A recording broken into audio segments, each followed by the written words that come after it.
Hi, I'm Brian Cannone. Thank you for visiting fitnessatlantic.com. This video is a recap of some of the things I went over in previous videos. Whether or not you saw that, I'm going to go over it one more time to really have people just understand a little bit more about adjusting their meal plans, their exercise plans, what they're looking to do. Again, I wrote a book called Stage Ready, and sometimes I get emails from some people. They go, you know, your book, it really covers a lot of basics, and it's not too detailed as far as like, you know, and they bring up something that's like a new thing, something that's just going on right now, some type of meal changing progress thing that's a little different. And it always comes back to the basics.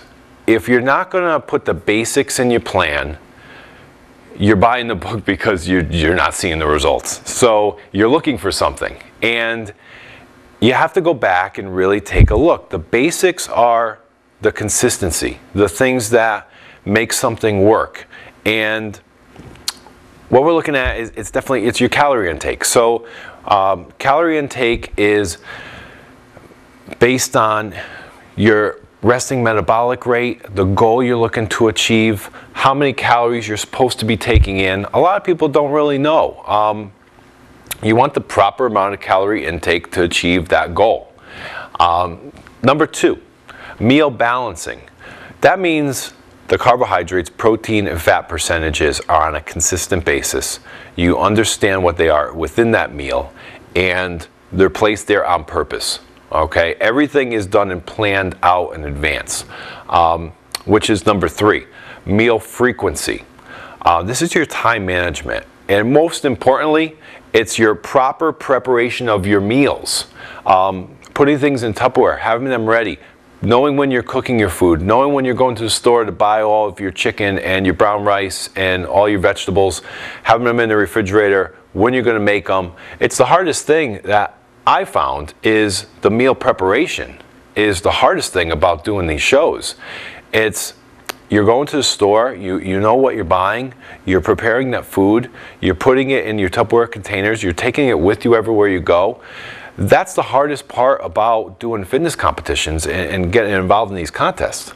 The other thing is your calorie expenditure. So now we're looking at, okay, now these are the things that are making up your calorie expenditure. Your resting metabolic rate is based on the lean mass that your body has. How much muscle you're carrying is how many calories you burn at rest. Okay, so it's good to know that and how that's going to change as your program changes. The cardiovascular you're doing. Are you doing a half hour on the treadmill? Are you doing 45 minutes? Are you doing an hour? What are the amount of calories that you burn while you're doing that? The other thing is your weight training is burning calories also. So, you know, I try to tell people, listen, focus on your cardio as far as burning calories, but when you're weight training, try to keep your weights, you know, adjusted to what your fitness goal is. For the guys, definitely they can go with lower repetitions, and there's really no need for them to go above 10 reps, even when they're doing sit-ups, you know, because they're going to burn the fat when they're doing their cardio type of weight training and stuff like that. You do the cardio, the weight training is really to keep the muscle that you're building. You know, as far as people saying they're toning up, it's about building that muscle where you need it.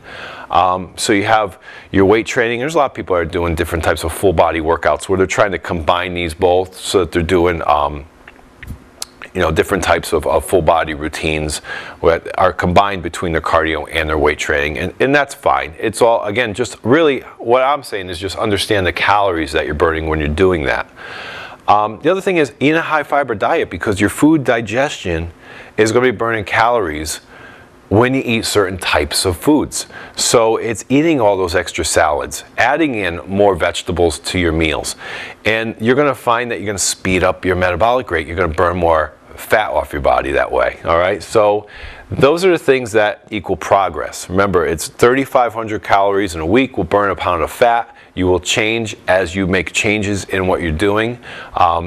Keeping a good plan is something you could do for the rest of your life, though. You know, as you're getting very lean, it's something that's going to be hard to maintain. But what you do then is you just up the calories. You keep the same principles in your eating habits. Just because you get ready for a show in 12 weeks doesn't mean on week 13 you just throw it all out the window. It's all the same stuff is consistent. It's always working. Whether it's working for you or against you, these are your basics. So you might as well understand them and apply them. And that's your applications, you know. So thank you for visiting fitnessatlantic.com. I'm Brian Cannone.